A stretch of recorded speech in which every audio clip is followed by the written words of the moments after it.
Kane Vision welcomes in Kyle Cousin, the women's soccer coach at the University of Tulsa. And I know for you the record 3-12-4 is not really what you want to talk about a whole lot, but I know that the girls didn't let go of the rope. I mean, they never gave up. Absolutely, and that was evident in our last game against Memphis. Thought we played really well. Even the Memphis coach was talking. We just talked the other day about how well they played, and we come out to a scoreless draw. And so it wasn't that Memphis played poorly or we played well. I mean, it was just a really good match. And so for us to be able to honor the seniors in that way and in that game on a high note was a good way to end the season. What are the positives you bring out of all of this?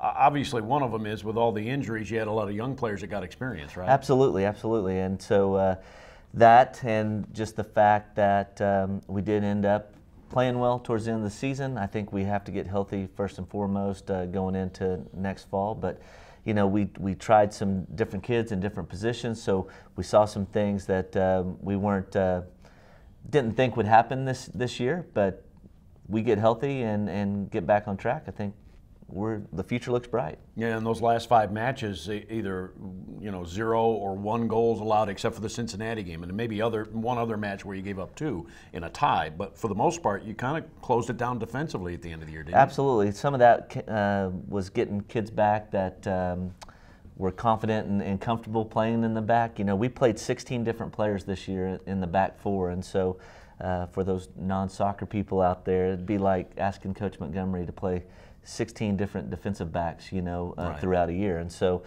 I felt like as we got more comfortable back there, that's when things started getting shored up in the back, and that allowed us to go forward a little bit more. And so I was proud of just the effort going into our last game, and even with all the injuries, like you said, we were right there in most of our games, and especially in conference. Central Florida has a really good team this year, but other than that, we were right there in every game in conference play. I think there's 5 teams on the schedule that are in the NCAA tournament right now, and I think we were 2-2-1 against those 5 teams. So we're close. We're right there, but we also have some big shoes to fill with Rachel and Tana and that senior group graduating. It's going to be tough. We knew next year was going to kind of be a rebuilding year anyway, but as you said, we got to play some young players this year that we weren't expecting to. So I almost feel like our rebuilding year actually started this year. Yeah, it's already begun, and obviously will continue. Now, before we get into the seniors, you were going through some numbers, and they weren't numbers like how many goals you scored and goals against or anything, but it was number of player games missed and that sort of thing. It's an astonishing number for you. Yeah, I think our final totals where we had 17 players that were injured. But those 17 players had 26 injuries. So 9 of the 17 had multiple injuries. It was something like 300 and something practice opportunities missed and 115 games missed, which is astronomical. So, I don't know that we've had that many injuries in the last 9 years that I've been here, and then to have it all in 1 year. So hopefully it's behind us. Hopefully we got all that out of our system and we can move forward. Yeah, I was going to say, not only the catastrophic injury that might, end a young lady's season, but then you had, if somebody got injured, and then they got injured again. Exactly. So, I mean, that was just total bad luck. Yeah, exactly. And we were, knock on wood, we were blessed that we didn't have any season-ending injuries per se, right, no career-ending injuries, but yeah, they lasted a while, and when we finally got them back, they got re-injured. And so, once again, it was just tough to get that continuity within the team, but I think we get that back and get moving. I think, like I said, the future is very bright.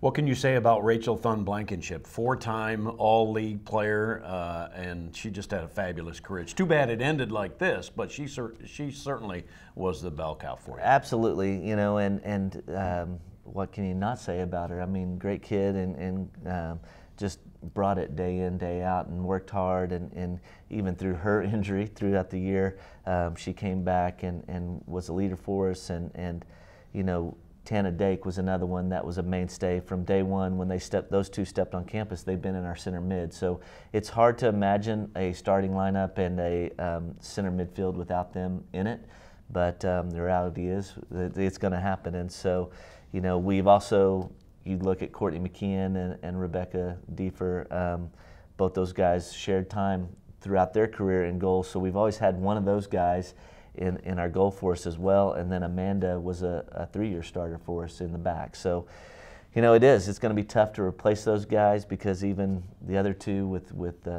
Christina Holmes and Eden Opie, those guys played up front for us. And even though they weren't starters for 4 years, they gave us a lot of quality minutes. And so that senior class is going to be really tough to replace, and you probably can't. You know, we're going to have to be different going forward, but very blessed to have those guys in our program for 4 years. And I think Rachel was the first ever to be a 4-time first-team all-conference player in our school history, and so just proud of her, and it was an accomplishment that was well-deserved. And you know, those all-conference awards are very special because we can't vote on our own players. You know, right. that's other people taking notice of the team that we have and the players that we have, and so absolutely just proud of her, and I know that she's going to go on and continue to play, and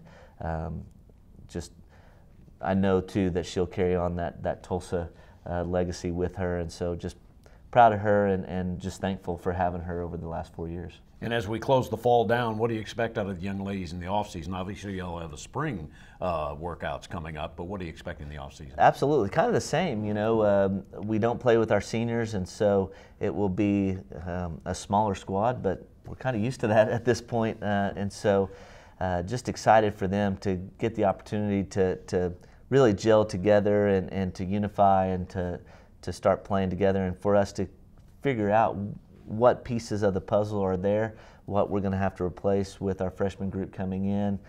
We have a great class coming in next year, but the nice thing is too, we have a lot of good, solid returners that if we don't have to play those guys, they get experience. The freshmen coming in, we don't have to play those guys, they get experience watching and practice, and that just helps our stability and our maturity. You know, Coach, you said the same, except for don't get hurt. Absolutely, right? yeah. That's the only I was part meaning that on the squad size being small, but we're going to try to go through the spring staying healthy, and just like I said, just getting unified. All right, Coach, looking forward to seeing the young ladies in the spring. Appreciate it. Thanks, Bruce. Head Coach Kyle Cousin, University of Tulsa Women's Soccer.